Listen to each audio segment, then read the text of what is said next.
주변에서 이런 말 많이 들어보셨죠? 70 넘으면 다 똑같아. 하지만 저는 단호하게 말씀드립니다. 절대 그렇지 않습니다. 70세 이후 우리 몸과 마음에는 99% 이상의 확률로 9가지 놀라운 변화가 찾아옵니다. 그리고 이 변화를 미리 알고 준비하는 사람만이 남은 인생을 훨씬 더 건강하고 의미 있게 그리고 자신이 원하는 방향대로 살아갈 수 있습니다.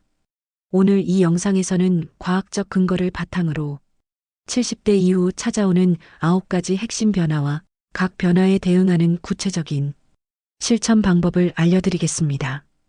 이 정보가 여러분이나 부모님께 도움이 된다면 구독과 좋아요 버튼으로 응원 부탁드립니다. 그럼 시작하겠습니다. 변화 1. 근육이 빠르게 감소합니다. 70세가 넘으면 근육량 감소 속도가 이전보다 훨씬 빨라집니다. 단순히 힘이 빠지는 정도가 아닙니다. 연구에 따르면 70세 이후에는 1년에 근육이 3%에서 5%까지 감소할 수 있습니다. 의학적으로 이를 근감소증이라고 부릅니다. 왜 중요할까요? 근육은 단순한 움직임의 도구가 아닙니다. 면역력을 지키고 혈당을 조절하며 낙상을 예방하는 핵심입니다. 근육이 줄면 당뇨병 위험이 높아지고 작은 낙상에도 큰 부상을 입기 쉽습니다. 실천 방법은 이렇습니다. 첫째, 단백질 섭취를 늘리십시오. 과거의 식사량으로는 부족합니다. 체중 1kg당 1g에서 1.2g의 단백질을 드셔야 합니다. 예를 들어 체중이 60kg이라면 하루 60g 이상의 단백질이 필요합니다. 계란, 닭가슴살, 두부, 생선을 몇 끼 챙기십시오. 둘째, 류신이 풍부한 식품을 활용하십시오. 류신은 근육 합성에 가장 중요한 아미노산입니다. 우유, 요구르트, 치즈 같은 유제품과 콩류에 많이 들어 있습니다. 식후 30분 이내에 섭취하면 효과가 더 좋습니다. 셋째, 저항 운동을 하십시오. 무거운 기구가 필요 없습니다. 의자에 앉았다 일어서기를 하루 20회, 벽에 기대어 팔굽혀펴기를 10회만 해도 충분합니다. 중요한 건 꾸준함입니다. 변화 2. 깊은 잠이 어려워집니다. 나이가 들수록 잠이 줄어든다고 느끼시죠? 실제로 노화는 수면을 유도하는 호르몬인 멜라토닌 분비를 감소시킵니다. 잠드는데 시간이 오래 걸리고 자더라도 깊은 잠이 줄어들어 다음날 피로가 풀리지 않습니다. 깊은 잠은 뇌가 낮 동안 쌓인 노폐물을 청소하는 시간입니다. 깊은 잠이 부족하면 기억력이 떨어지고 장기적으로 치매 위험도 높아질 수 있습니다. 수면의 질을 높이는 방법입니다. 첫째, 낮에 햇볕을 쬐십시오. 멜라토닌은 밤에 분비되지만 그 원료는 낮에 햇볕을 쬐을 때 만들어집니다. 아침이나 점심때 30분 이상 햇볕을 보며 가볍게 산책하십시오. 둘째, 취침 전 루틴을 만드십시오. 주무시기 1시간 전에는 스마트폰을 멀리하고 미지근한 물로 샤워하거나 가벼운 스트레칭을 하십시오. 뇌가 이제 잠잘 시간이라는 신호를 받도록 도와줍니다. 셋째, 오후 2시 이후에는 카페인을 피하십시오. 커피, 홍차, 녹차에 들어있는 카페인은 6시간 이상 체내에 머물며 수면을 방해합니다. 넷째, 낮잠은 30분 이내로 제한하십시오. 오후 3시 이후의 긴 낮잠은 밤잠을 방해합니다. 변화 3. 소화력이 떨어집니다. 이유 없이 더부룩하고 소화 불량이 잦으시다면 위산 감소를 의심해 봐야 합니다.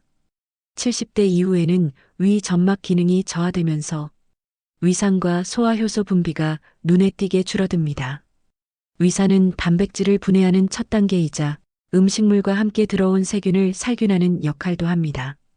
위산이 부족하면 영양분 흡수가 어려워지고 면역력이 약해집니다. 소화를 돕는 방법입니다. 첫째, 소식 습관을 들이십시오. 한 번에 많이 드시지 말고 끼니마다 적정량만 천천히 오래 씹어 드십시오. 소화는 입에서부터 시작됩니다. 둘째, 발효식품을 활용하십시오. 김치, 된장, 청국장, 요구르트는 소화를 돕는 유익균과 효소가 풍부합니다.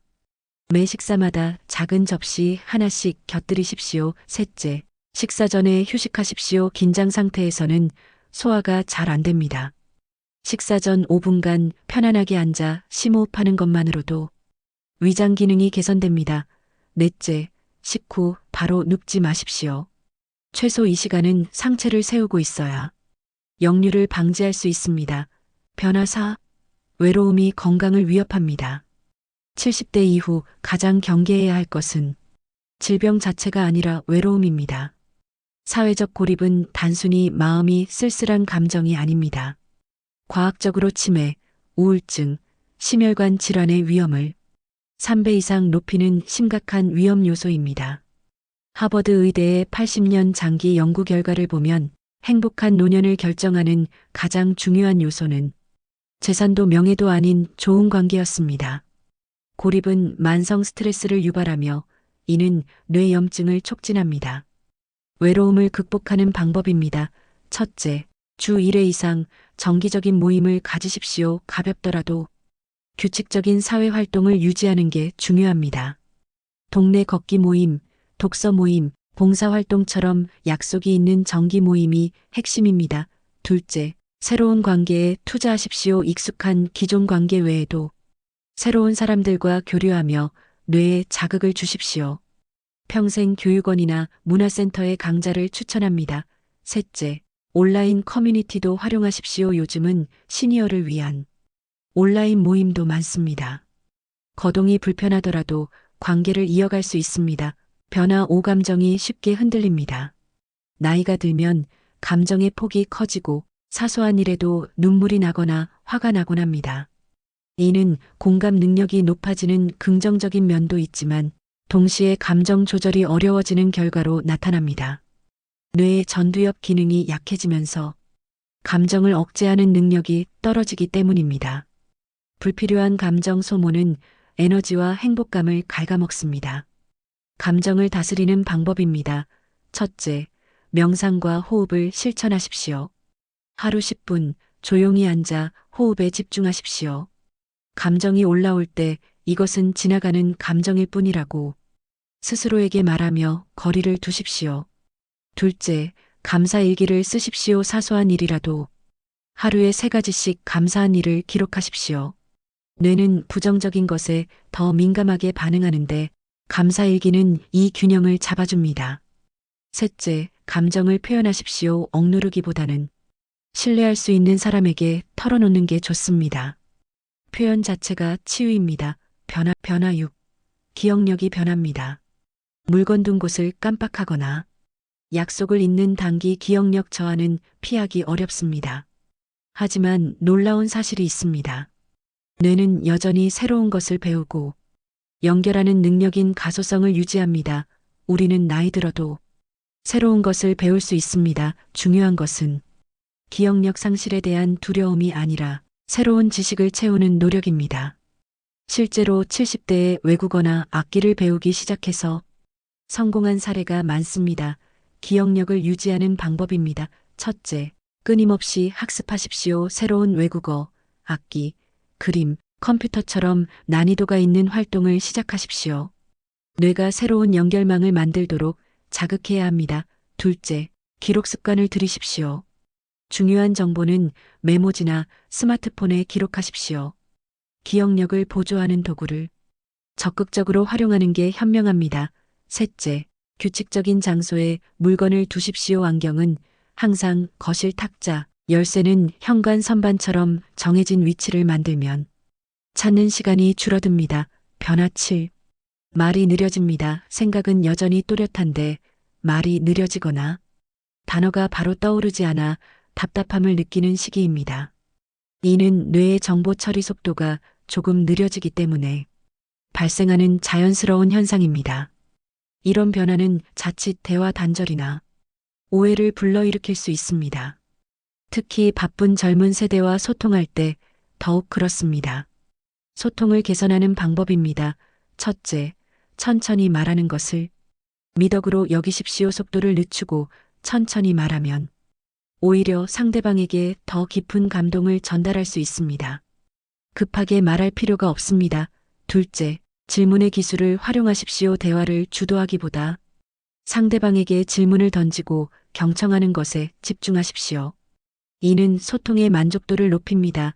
셋째, 핵심만 간결하게 전달하십시오. 긴 설명보다는 중요한 메시지를 짧게 전달하는 연습을 하십시오. 변화 8. 걱정이 많아집니다. 건강, 자녀의 미래, 재정, 외로움까지 나이가 들면 뇌는 안전을 최우선으로 추구하는 방향으로 작동합니다. 이 때문에 미래에 대한 불확실한 걱정이 많아집니다.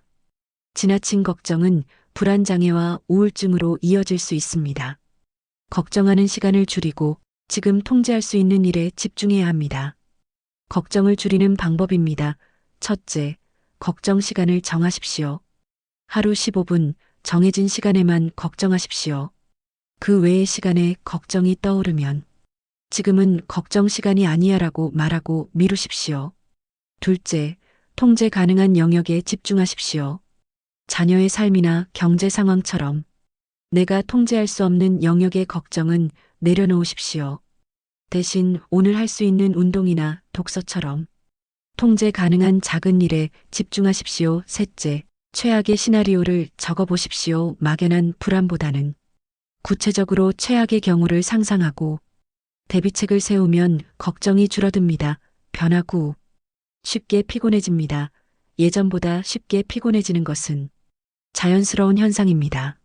뇌는 점점 에너지를 아끼려는 방향으로 작동합니다.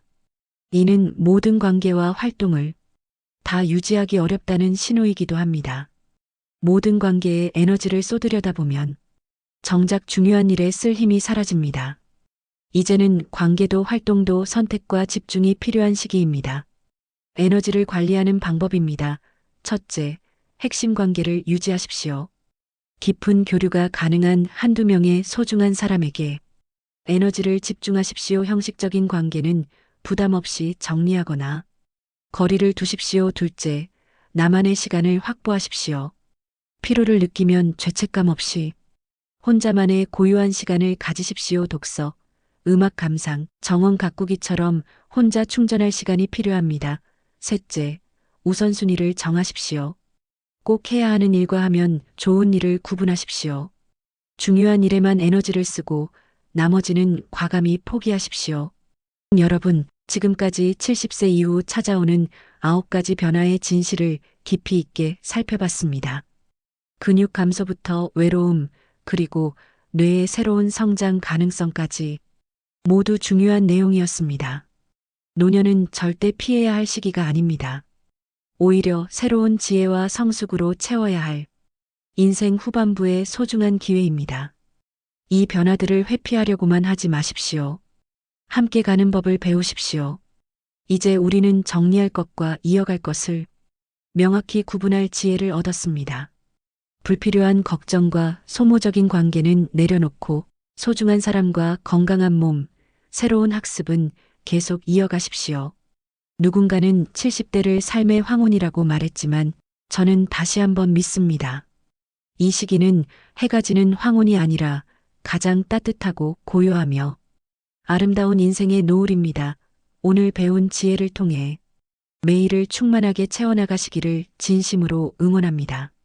이 영상이 여러분의 삶에 작은 위로와 큰 깨달음이 되었기를 바랍니다. 이 정보가 도움이 되셨다면 구독과 좋아요 버튼을 눌러주시고 주변 어르신들께도 꼭 공유해 주십시오. 궁금한 점이나 경험담이 있다면 댓글로 나눠주세요. 다음에도 여러분의 건강하고 행복한 노후를 위한 유익한 정보로 찾아뵙겠습니다. 감사합니다.